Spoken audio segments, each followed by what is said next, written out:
Увага будаўнікоў да жалезных панеляў і апор арачнай канструкцыі.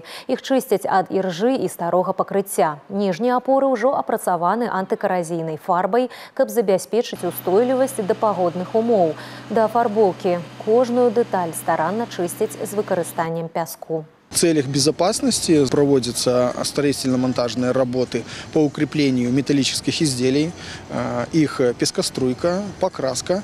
Также будут заменены тросовые соединения, которые будут натягивать тентовое покрытие, и крепежные соединения, то есть болты, на более качественные. Наперадзе афарбоўка ўсёй аркі і абнаўленне асвятлення. Гамяльчан і гасцей лядовай арэны чакае катанне пад сучаснымі святлодыёднымі пражэктарамі. Адна з ключавых абновак зманціруецца ў фінале. Гэта будзе новае тэнтавае пакрыццё, якое абараніць лёд і аматараў актыўнага адпачынку ад ападкаў.